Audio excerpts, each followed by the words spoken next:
Hey, Liberator. Happy Wednesday. It is Liberation, Confabulation, and every week we get to come together and have a conversation.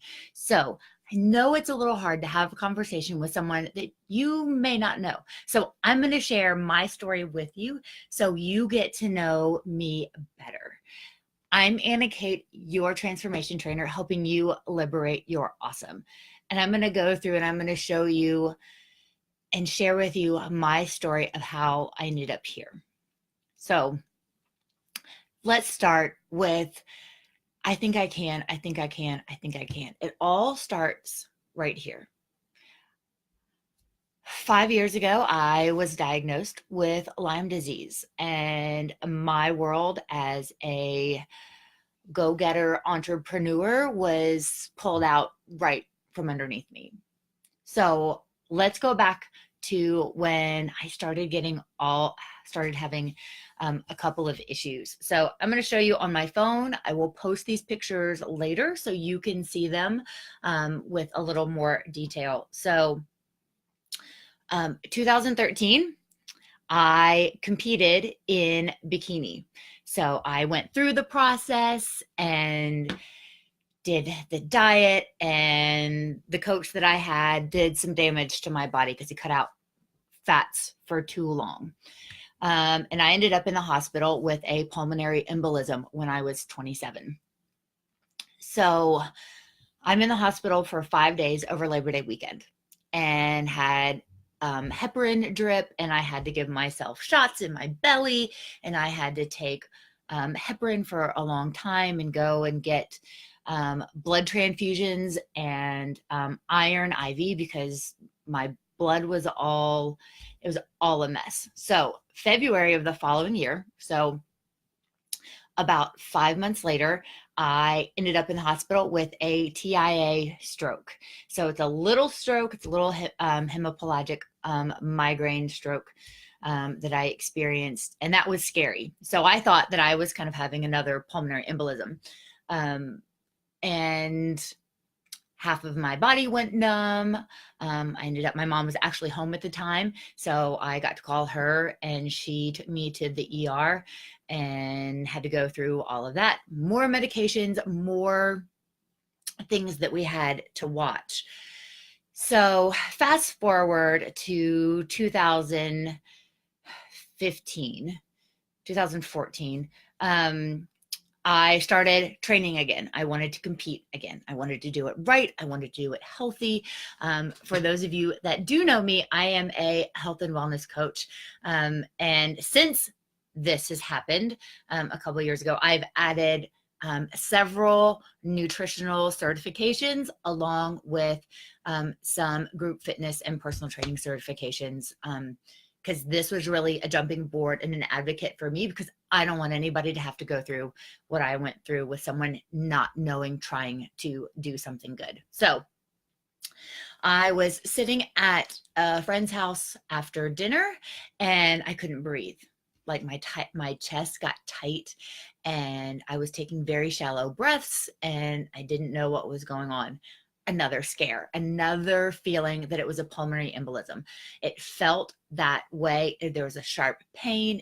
It didn't feel right. So I went to the ER, and they told me that I had inflammation around my lungs. They gave me morphine and sent me home. And they said, go see your GP. So I went to see my GP, and he said, I think you have lupus, but I'm not sure. So I'm going to send you to another specialist. I went to a rheumatologist. I kid you not, I was not in his office 10 minutes, and he's like, you have lupus. I'm like, I don't have lupus.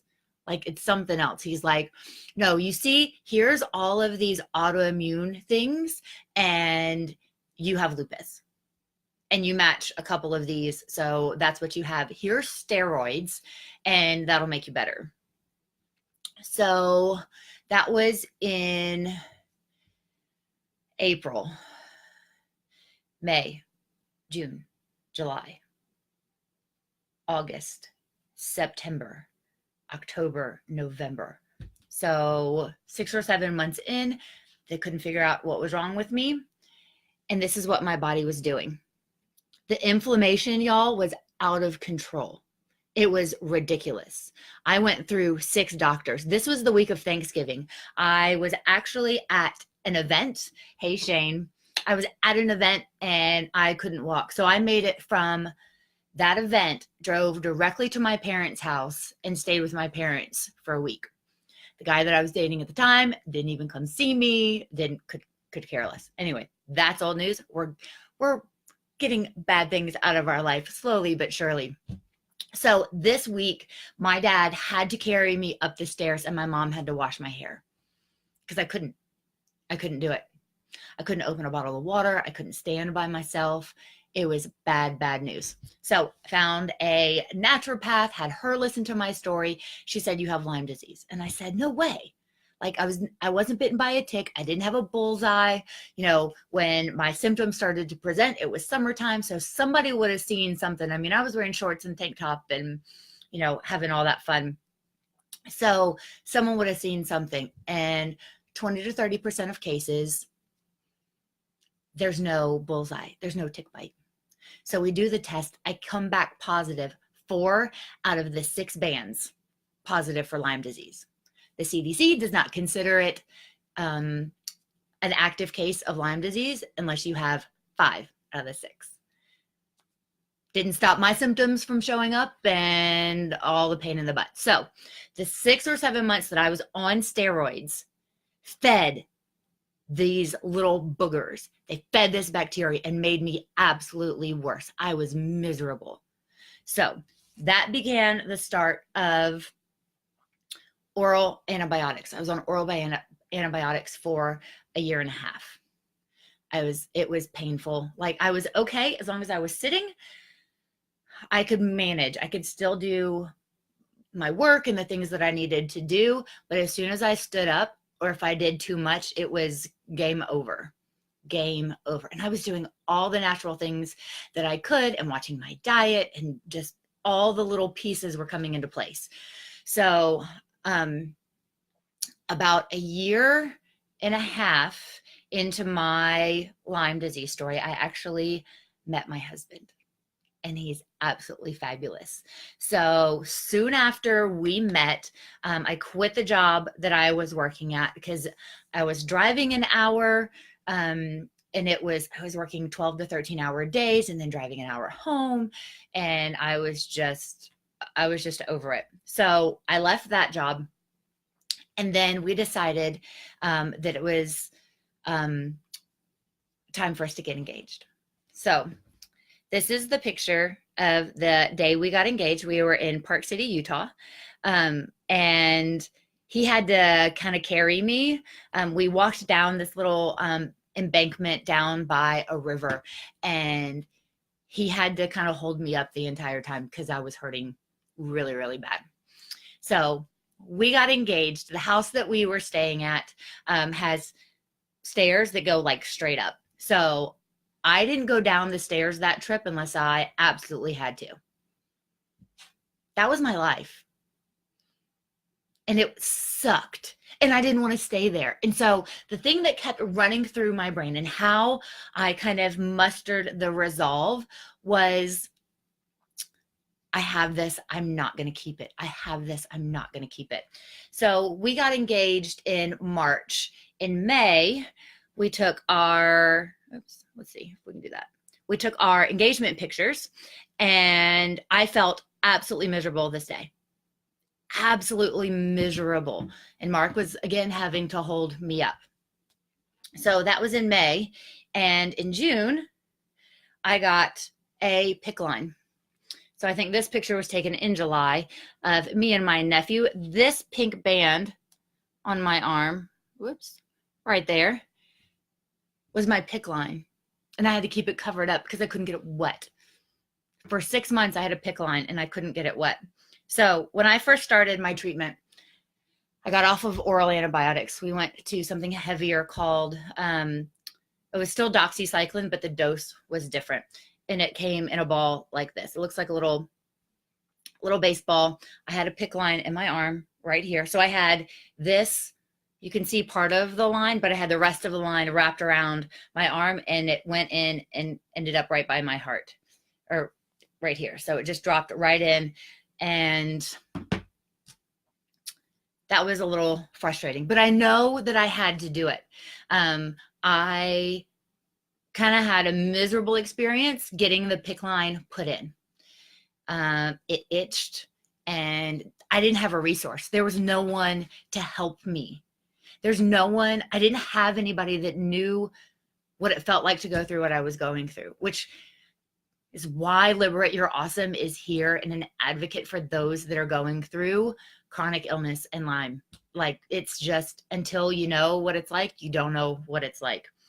So fast forward to, so we got engaged and decided to get married Labor Day week in September the same year. I went to try on my dress, and we had just changed my medication. So this is what I had an allergic reaction all over my body. Everything was swollen. My eyes were swollen. I had hives all over when I was trying on and getting fitted for my wedding dress. I'm going to start crying. It was, no one should have to go through that. It should be a super duper happy time. So this is what we changed my medication to. So there's that Mediball, and then I did another hanging bag. And this is just the medications that I had to take. Like along the inside, you can see some pills. Had to take those too. But this is what my day looked like. 7 a.m., 9 a.m., and then again at 7 p.m. and 9 p.m. because I had to wait 12 hours between doses and like a half an hour between. Like, it was nuts. I was taking so much Benadryl, and the antibiotics were so bad on my body that my hair started to fall out. So this is what the PICC line looked like in my arm. Oops. Let's see if I can get it. Oh, figure it out. So that was on my arm nonstop, and I couldn't wash right there. And I don't know if you've ever been through that, where you feel like, I mean, you're clean, but unless you get every inch, you just kind of feel icky. So all of that stress on my body, planning for a wedding, doing all of the things, and every morning would look like this. That's hair in the trash can, because I would brush my hair and my hair would fall out.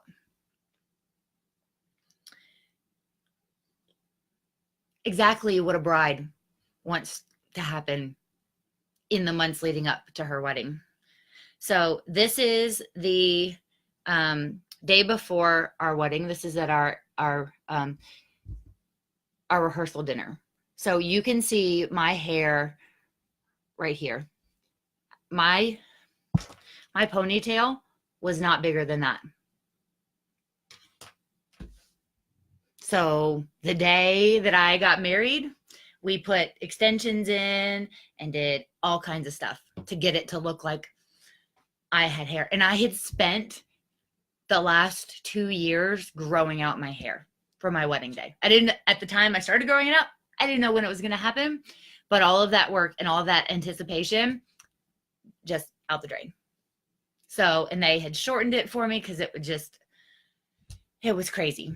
So we get married and we take off a little bit of time between our wedding and our honeymoon, because I didn't want to feel so bad on our honeymoon. I wanted to enjoy it. So we waited. And then, oh yeah, that PICC line that I had right here in my arm came out on Thursday, and we got married on Saturday. I was that close. Just up until the day, because that's what needed to be done. And it was the best thing that I did. I felt amazing, and I was almost all symptom free, enough of a symptom that I could manage it daily without it being like, is today a good day or a great day? Right? So I had no symptoms for about 10 months. And then something about Lyme disease is that there are what are called co-infections. So it's not just one thing. So when you meet somebody that has Lyme disease, they may have multiple co-infections. So I had mycoplasma, which is a mold in your lungs. And then what was dormant, which is what I hate about these stupid little bugs, is Rocky Mountain spotted fever. And so that the summer after we got married, I ended up with Rocky Mountain spotted fever. I had a fever of 104 for a week, and I couldn't do anything. It was miserable. It was crazy. So backing up let's see, what was this? So like April or May, I chopped off all of my hair because I was crying in the bathtub because all of my new growth coming in was like sticking straight up. It was like I had a buzz cut under my head, like under my hair, and I just couldn't do anything with it. So we chopped it all off. So this lovely hair is all of my hair that is grown back in the last 2 years. So I'm kind of very proud of this. It's not as long. I mean, my hair used to be really long and I miss it. And so some days I want to go from a pixie cut to long hair. But you know, my hair is just my hair. It's just hair. You can cut it off, you can grow it back, all of that things, but it's just hair. It doesn't matter. So there are much more important things than hair. So that's part of something that I learned along my journey. But how can you go through all of that and have your life ripped out from underneath you and you find the love of your life and your life just keeps getting better? Your daily life is miserable. You can't walk. You can't do the things. Your hair's falling out. You're exhausted just taking a shower or unloading the dishwasher. For anyone that has a chronic illness, there's something that we use called spoons. So every day you have a set number of spoons, which is your energy expenditure. So taking a shower may take 5 spoons. If you have 15 spoons, you only have 10 spoons left.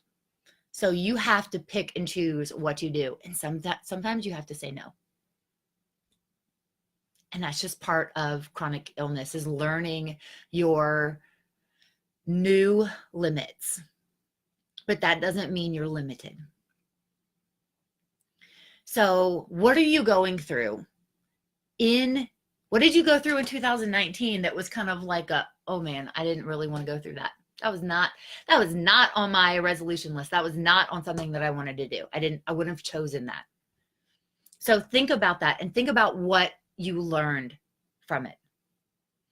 And think about how learning that through that challenge can help you liberate your awesome.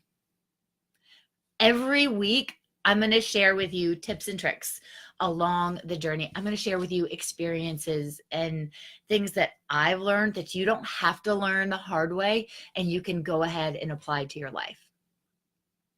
So we're always going to touch on one of the 6 core values of Liberate Your Awesome, which is physical, nutritional, emotional, financial, relational, and spiritual. So it's going to be something different every week. So go ahead and tune back in. Go ahead and hit the button up here. I think it's over there. To get reminded every week. Go ahead and subscribe to all of the events so you get the reminder. They're always going to be 20 to 30 minutes. They're not going to be long, but it's something that you can take with you each and every week. And I hope you'll come back and engage, ask questions, and we can go on this journey together to liberate your awesome. I am super proud that you showed up for you this year, that you showed up for you today. So I hope that my story can encourage you. I hope that it gives you hope that even when really crappy stuff happens, back to back to back, that you have a little hope that you can get through it too. There is sunshine at the end of the tunnel. So join me here each and every week. Go ahead and hit that subscribe button, get the notifications for when I go live, and come and join the conversation. So this is your daily chat or weekly chat of Liberation, Confabulation, and I am Anna Kate, your host and transformation trainer. You know what to do. Go out and liberate your awesome. Have a great week.